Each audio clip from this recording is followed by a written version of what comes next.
दोनों हाथ से चरित प्रकाश सादर शिव गिनाए अब माता परनऊ बिसद राम गुण गाता सादर शिव गिनाए अब माता परनऊ बिसद राम गुण गाता सादर शिव गिनाए अब माता परनऊ बिसद राम गुण गाता सादर शिव गिनाए अब माता परनऊ बिसद राम गुण गाता। बोली शंकर भगवान की जय। बाबा भोलेनाथ का आह्वान करते हुए गोस्वामी तुलसीदास जी ने अवध की माटी में मानस का आरंभ किया। प्रभु राम की प्राकट्यता पर जो नक्षत्र और जो शुभ मुहूर्त पड़ा, बिल्कुल उसी शुभ नक्षत्र और शुभ मुहूर्त में मानस का आरंभ हुआ। बताना इतना चाहूंगा कि 2 वर्ष 37 दिन में मानस की रचना है प्रभु प्रेमी जनों पूरी हुई है। गोस्वामी जी आरंभ मानस का श्री प्रयाग से कर रहे हैं। श्री प्रयाग से मानस का आरंभ है। श्री प्रयाग से, प्रयाग से मानस का आरंभ क्यों? कहीं दूसरी जगह से हो जाता। प्रयाग में 3 चीजें हैं। क्या क्या है? संगम है ना, ज्ञान कर्म और उपासना। सुनने समझने लायक बात है। ज्ञान कर्म और उपासना, ये तीनों नदी, गंगा यमुना और तीसरी कौन सी है? एक बार फिर बोलना। आपने देखी है? तो फिर कैसे सरस्वती? देखी नहीं है, क्योंकि सरस्वती ज्ञान की प्रतीक है और ज्ञान कभी देखने में नहीं आता। ज्ञान का सिर्फ अनुभव किया जाता है, ज्ञान देखने में नहीं आता। आपने देखा होगा, मैंने तो देखा नहीं। जहां ये तीनों धारा आपस में मिली, इसलिए तो इसका नाम त्रिवेणी है। और मुझे लगता है ये बात आपके पल्ले पड़ी नहीं है। इसको एक उदाहरण के तौर पर समझ लीजिए। जैसे माता है, त्रिवेणी का अर्थ होता है 3 वेणी, यानी 3 चोटी।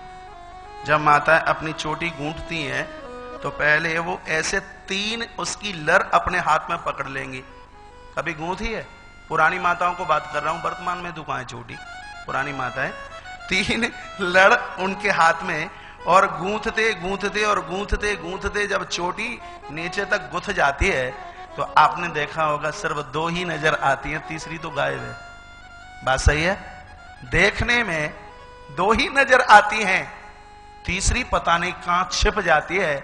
तो कर्म और उपासना के बीच में जो माता सरस्वती है महाराज, वो ज्ञान की देवी है। तो ज्ञान छिपा हुआ है, वो देखने में नहीं आता, उसका तो सिर्फ अनुभव किया जाता है। जहां जिस स्थान पर सदैव हमेशा हमेशा के लिए याग चलता रहता है, यज्ञ चलता रहता है, इस भूमि का नाम है श्री प्रयाग। वो लोग कितने बड़भागी होंगे जो प्रयाग में वास कर रहे हैं। प्रयाग के लोग भी मुझे सुन पा रहे होंगे और उनको भी इस बात की अतिशय गुदगुदी हो रही होगी कि हमारे प्रयाग का इतना बड़ा महात्म्य है। महात्म्य श्री प्रयाग का नहीं होता तो 12 वर्ष के बाद में ऐसा महाकुंभ इस स्थान पर क्यों लगता? आइए एक क्षण के लिए आप सब मेरे साथ श्री प्रयाग चलें और त्रिवेणी के पावन तट पर अब 1 मिनट में डुबकी लगा करके आते हैं। यहाँ एक संत रहते हैं जिनका नाम है श्री भरद्वाज। महात्मा भरद्वाज के कुछ प्रश्न हैं और याज्ञवल्क्य महात्मा का समाधान है। सुंदर प्रश्न वो ही कर सकता है जो ज्ञान कर्म उपासना के तट पर बैठा हुआ है। महात्मा श्री याज्ञवल्क्य जी उसका समाधान करते हैं। भरद्वाज मुनि बसहि प्रयाग, तीनहि राम पद अति अनुराग। भरद्वाज मुनि बसहि प्रयाग, तीनहि राम पद अति अनुराग। भरद्वाज मुनि बसहि प्रयाग, तीनहि राम पद अति अनुराग।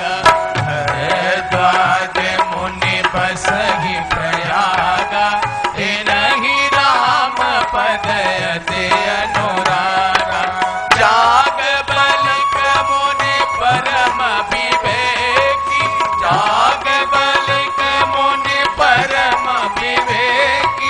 भरद्वाज राखे पद टेके, भरद्वाज राखे पद टेके। भरद्वाज मुनि बसहि प्रयागा, दिन पद अति अनुरागा। भरद्वाज मुनि बसहि प्रयागा, तिनहि राम पद अति अनुरागा। बोलिए रामचंद्र भगवान की जय हो। महात्मा श्री भरद्वाज प्रभु माधवेश्वर का पूजन करते हैं। माघ का महीना था, शिव महापुराण में लिखा हुआ है, जो माघ के महीने में 1 महीने भर जो श्री प्रयाग में वास करते हैं, उसका पूरा का पूरा पुण्य और फल उनके पुरखों को मिलता है। कभी समय निकालिए, जाइए। तो माघ का महीना सब लोग स्नान करने के लिए आए। जब ये जाने लगे तो एक ऐसे सिद्ध संत हैं, चाडर महात्मा, चाडर महात्मा के पुत्र हैं ये। चाडर ऋषि का नाम है और उनके घर में इकलौता बेटे जिनका नाम श्री याज्ञवल्क्य जी महाराज। चरण पकड़ लिए हैं और कहा, गुरुदेव आपकी बहुत बड़ी कृपा होगी यदि कुछ दिनों के लिए आप यहीं इस आश्रम में रुक जाएं। कबीर साहब तो कहते हैं कि यदि मस्तिष्क साधु के चरणों में चढ़ाकर यदि हमें ज्ञान मिल जाए तो भी वो सस्ता है। हाथ जोड़ करके यदि मिल गया तो महाराज इसमें तो कोई ऐसी कोई बड़ी बात नहीं। मस्तिष्क चरणों में चढ़ा करके भी ज्ञान मिला, कबीर साहब कहते हैं सस्ता है। चरण पकड़ लिए और कहा, गुरुदेव कुछ समय तक वास यहाँ कीजिए। का कारण यह है कि मेरे मन में एक संशय है और मेरे उन संशयों का आप निवारण कीजिए। नाथ एक संशय मन मोरे, मेरे मन में संशय है। क्या संशय है महाराज? संशय मेरे मन में यह है कि कहता हूं तो मुझे लाज लगती है, लेकिन हमने संतों से सुना है कि यदि संत महापुरुषों से भी यदि कोई बात छिपाई गई तो होई न विमल विवेक उर गुरु सन कर ही दुराव। उनको कभी विवेक नहीं हो सकता जो गुरु लोगों से जो लोग छिपाते हैं। कभी आपने विचार किया गुरु होते क्यों हैं? इसलिए हम अपने मन की बात उनको सुना सके। इसलिए ये नहीं कि पड़ोसी दीक्षा लेकर के आ गया इसलिए हम गुरु दरबार में मंत्र लेने के लिए गए। नाना बाबा, अपने जीवन की समाधान की यदि डायरी गुरु जी को बोल दिया जाए तो ये अतिशयोक्ति नहीं। जीवन का समाधान ही दूसरे शब्दों में कह दिया जाए तो वो गुरु है। जिंदगी की हर मुश्किल का समाधान, हर प्रश्न का समाधान जिस दरबार में है वो गुरु है। कह दिया गुरुदेव यदि आपसे भी मैं छिपाऊंगा, दुराव करूंगा तो एक बहुत जबरदस्त घटना घट जाएगी। इसलिए आपके दरबार में मेरी प्रार्थना इतनी सी है, वो ये है कि आप हमें ये बता दीजिए कि भगवान है कौन से? एक राम अवधेश को मारा। महाराज दशरथ के घर में प्रभु राम आए जिनका वनवास हुआ, जानकी का हरण हुआ और रावण युद्ध में मारा गया। वो राम है या इनसे भी ऊपर प्रभु सोई राम के अपर कोहु जाय जपत त्रिपुरार? ये राम है, ये भगवान है, क्या इनसे भी ऊपर कोई है जिसका जप साक्षात भगवान शंकर करते हैं, चतुरानन करते हैं? वो राम है। या जो महाराज दशरथ के घर में राम हुए हैं वो राम है। इसका आप समाधान कर। बड़ा सुंदर प्रश्न किया है। और क्या कहा याज्ञवल्क्य जी महाराज ने मुस्कुरा करके कि परमात्मा की कथा सुनने के लिए कैसे मूड से बन गए हो। और निवेदन ये करना चाहूंगा कि जब तक खाली माथे से यहां ना बैठोगे तब तक कथा समझ में आ ही नहीं सकती। निवेदन, कोई व्यक्ति कहे मैं तो पढ़ा लिखा हूं, इनसे बढ़िया तो मैं भी कथा कह दूंगा, तो खाली बोतल खाली डिब्बा ताली बजा करके चले जाना कुछ भी पल्ले पड़ने वाला नहीं है। शिव महापुराण में लिखा कि कथा कहने वाला चाहे तो बाल हो, चाहे युवा हो और चाहे हो वृद्ध, सदैव वो पूजने के लायक, सदैव पूजने के लायक है। आपने सुंदर प्रश्न किया है और मैं इसका समाधान करूंगा। जैसे तुम्हारे मन में संशय हुआ ऐसे ही संशय एक बार माता जगदम्बा के मन में हुआ और समाधान भोलेनाथ के द्वारा हुआ। देखिए, राम कथा का आरंभ शिव चरित्र से हो रहा है। राम कथा का आरंभ कैसे है? भगवान भोलेनाथ के चरित्र से। अब भगवान भोलेनाथ के चरित्र से ही राम कथा का आरंभ क्यों किया गया? इसलिए क्योंकि भगवान शंकर भगवान प्रभु भोलेनाथ विश्वास के प्रतीक हैं, और जब तक विश्वास नहीं होगा तो महाराज ये कथा समझ में आ कैसे जाएगी। आज सोमवार है, भगवान प्रभु महाकालेश्वर की नगरी में आप बैठे हैं।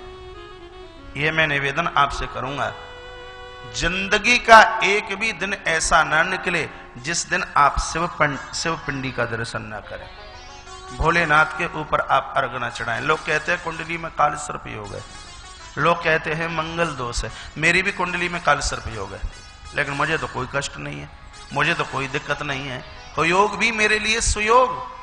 हाँ, मैं कहता हूं दोनों हाथ उठाकर, मेरी कुंडली में भयंकर काल सर्प योग है।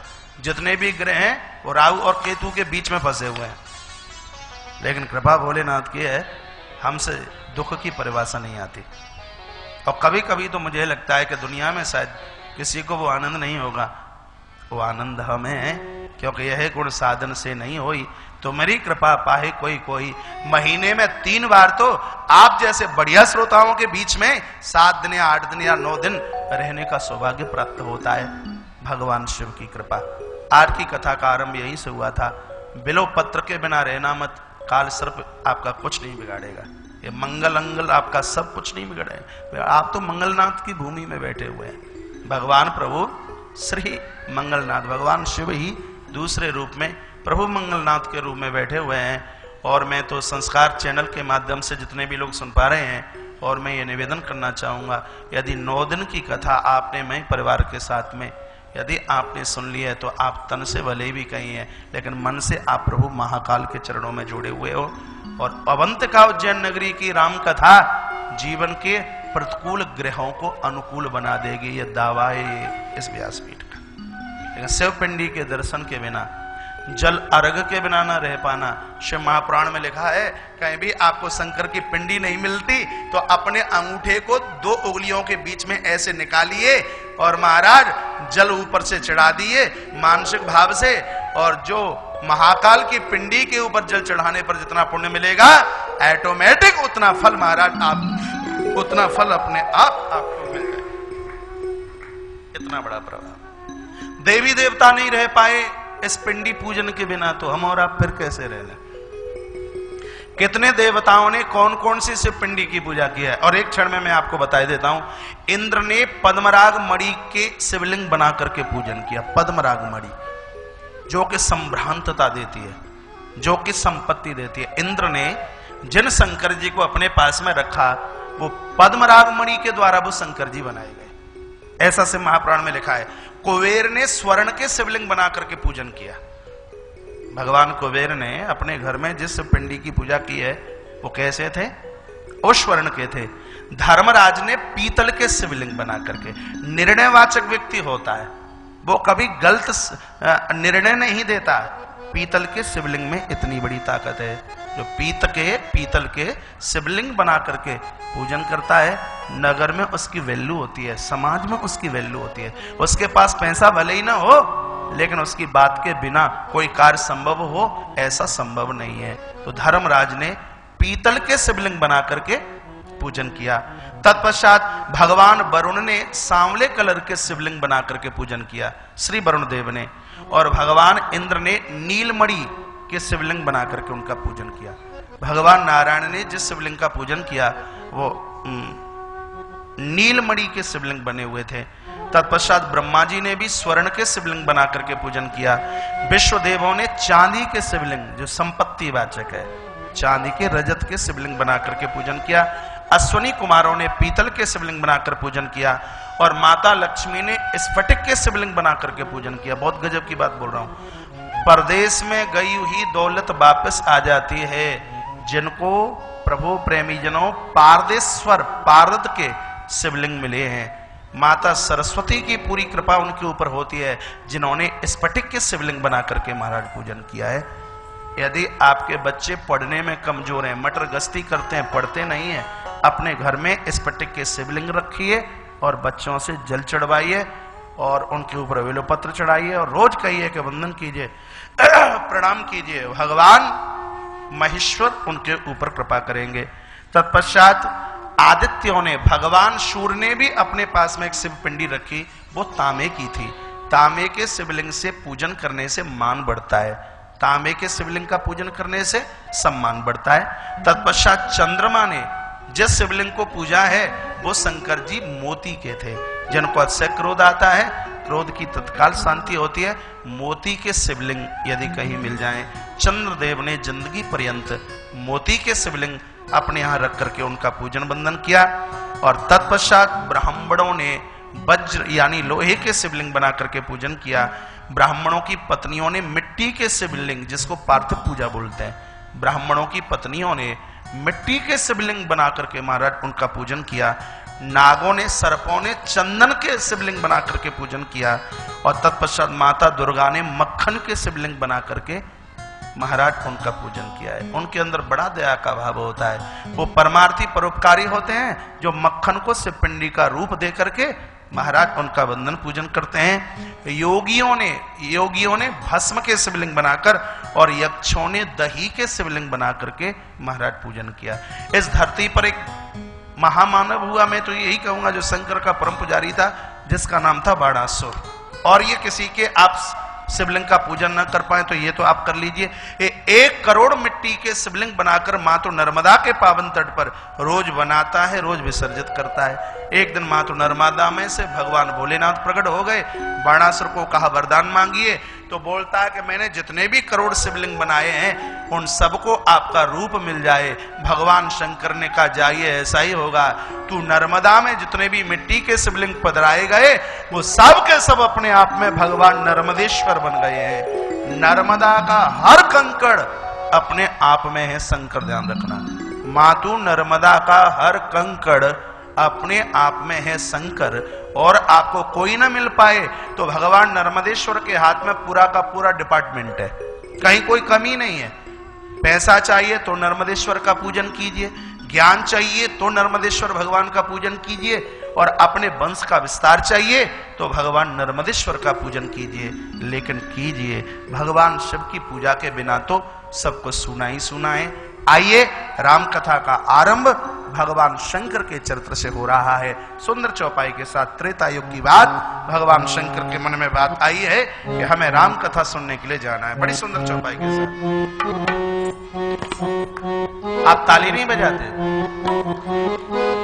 एक बार त्रेता युग माई, एक बार त्रेता युग माई, शंभु गए कुंभजर सिपाही, एक बार त्रेता युग माई, शंभु गए कुंभजर सिपाही, एक बार त्रेता युग माई, शंभु गए कुंभजर सिपाही, संग सती जग जननी भवानी, संग सती जग जननी भवानी, संग सती जग जननी भवानी,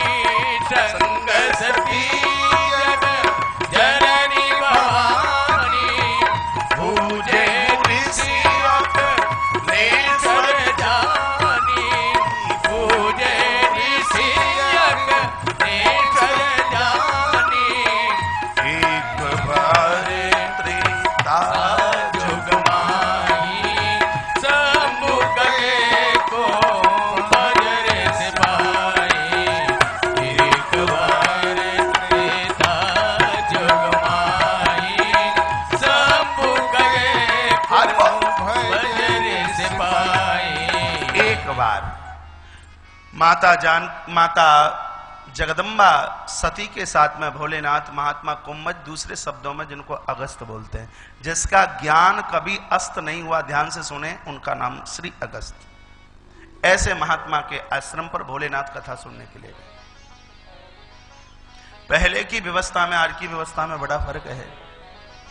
पहले कथा सुनने के लिए कथावाचक की देहली पर जाना पड़ता, लेकिन यदि अब कथा सुननी है तो कथावाचक स्वयं हमारी देहली पर चल के आ जाए।